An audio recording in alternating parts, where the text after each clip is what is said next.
having, of course, your own individual reminders. Some people put things on their phone to remind them, but often working with someone really helps. Another thing to do is to not always expect people to write. Because as I said yesterday to the people with the writing thing, 3/4 of the writing process is conceptual before you write the sentences. So as a supervisor, you can very easily become the supervisor one with the bad pedagogy who wants to have the perfect document immediately. And you get so bogged down with the details of the sentences that it can become really problematic. So sometimes it's really just a good thing is to say, okay, talk me through your table of contents, or dot point all your ideas for your methodology and talk me through that. And that really helps a lot. Okay, we're going to move through and we're going to look at the next thing. So that's the time management aspect. And often as supervisors we forget that this is really an important issue. Okay, the next one is writing and content. And this sort of links with what I've just said. We're sometimes so concerned with the content, with the language and the perfection, that we don't think of what is actually the content. So many times I've actually sat down with a student where the supervisor says their writing is rubbish. And it's not really the writing, it's the content that's rubbish. Or it's a sense is the student hasn't thought through their content sufficiently.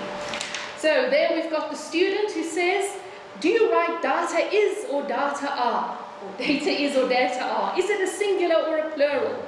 And the other one says, it's a deep philosophical question actually. It depends on whether you consider data to be facts, plural, or information which is singular. It's a fascinating grammatical conundrum. And the student says, what if I only have one data point? Then you have a bigger problem than grammar. And that is often the real problem, is that we don't actually have our ideas sufficiently sorted out. Okay, so just a few things that I thought we'd do about content, because of course content is so absolutely disciplinary.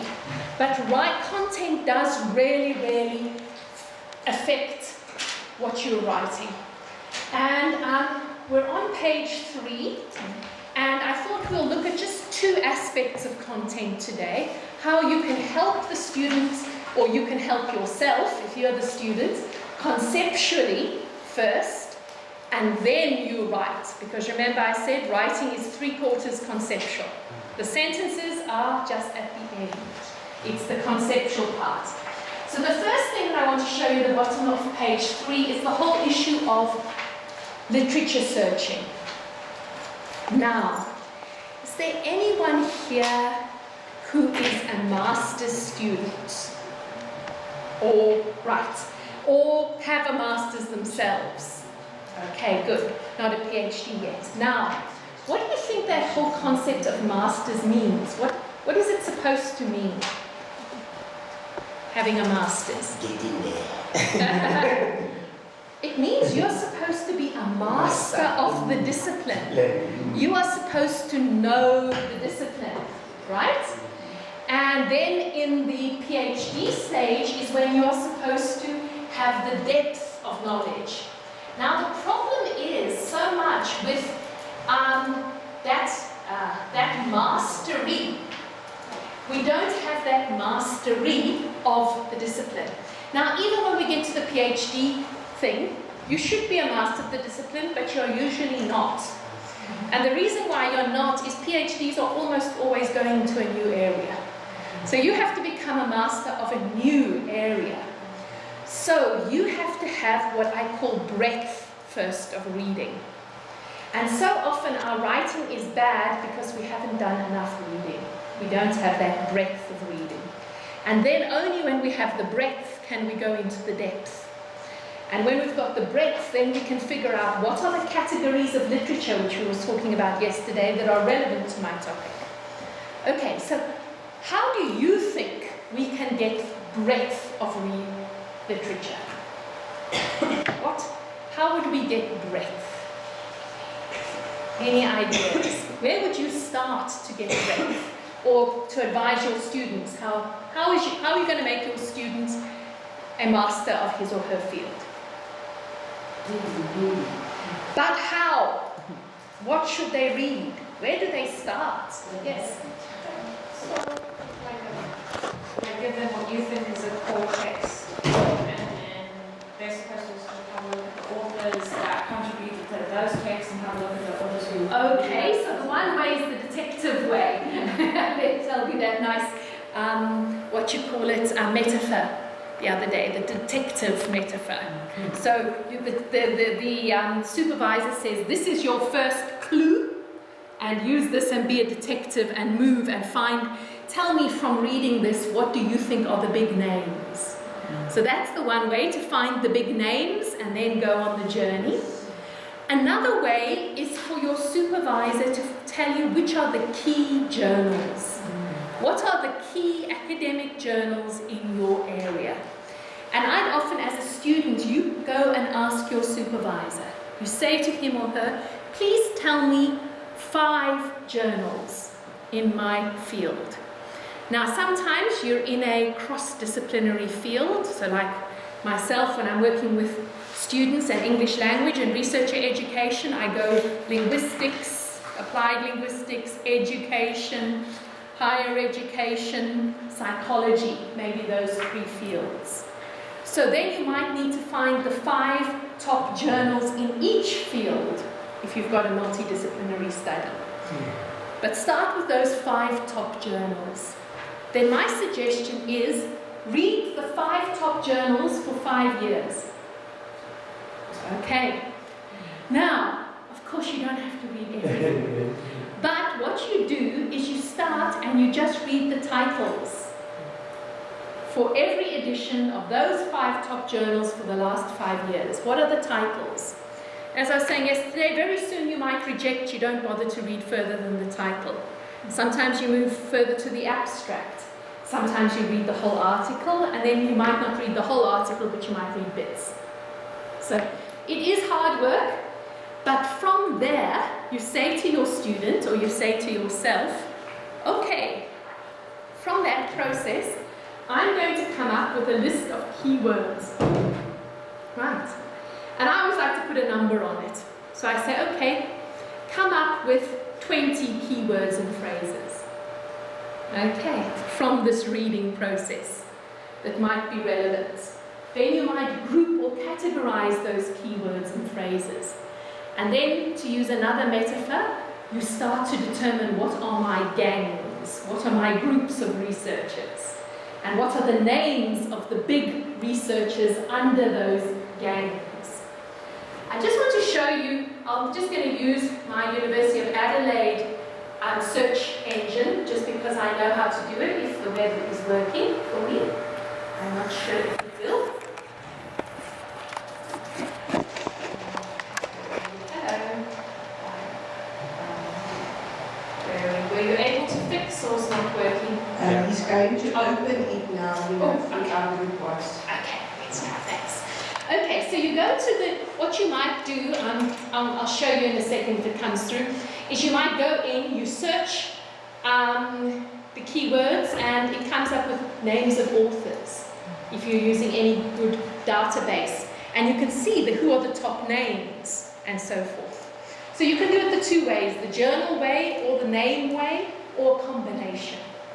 And then you get your keywords. And only when you've got your, say 20 keywords, then you can use those keywords and start searching deeply.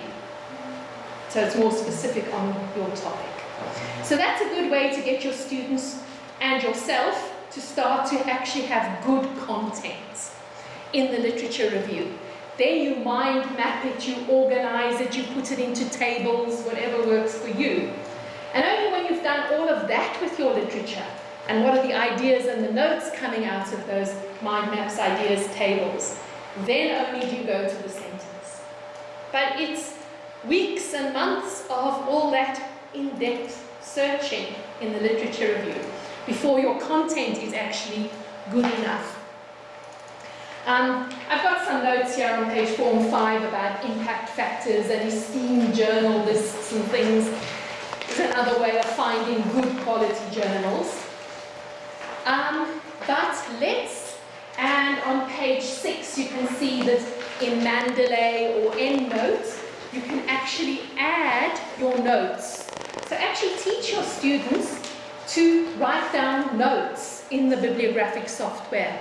And if you have software libraries, the supervisors, you can share them with your students and vice versa. So you can share the references and the notes you've taken on the references. So that's another way of building up knowledge. And then on page 6 and 7, you can categorize, as I explained in the other workshop, and create mind maps. And then get a table of contents that's really meaningful, that you're constantly building on. Constantly a really good table of contents that is meaningful. Okay. Good, we've got the library on. I just want to show you how I do it in my University of Adelaide. Where is this the one? Where is it? Yeah, there. Okay, so say for instance I'm in my library and I just want to show you what I do I start with my keyword, which is postgraduate supervision. That's my general keyword. Okay, and I'm doing a simple search.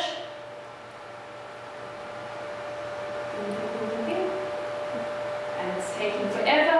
And I do it again, postgraduate supervision. Now, supervision.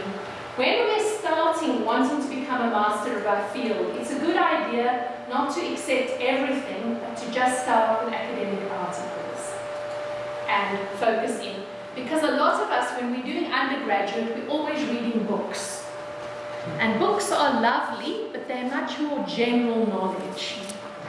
And you want to start looking at what is the latest cutthroat, up-to-date stuff. So you want to advise your students and yourself, if you want them to start getting a better knowledge, to do articles for the beginning.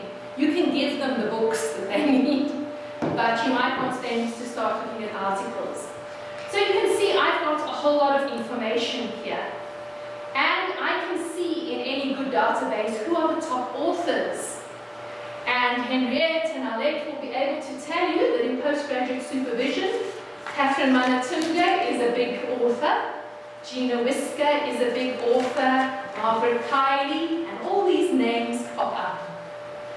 You can also, using this kind of database, you can refine. So you can tell your students, let's only look for the last 15 years. 2015. Refine. So then they can exclude and be as up to date as possible. Right. So you can try and get them in this process, and then they can go in and look at each article individually. But many I'll look, no, that's not exactly on my topic. I don't need to bother to read it. But it's these kind of processes, thinking processes, that is very important for the supervisor to help the student with. Okay.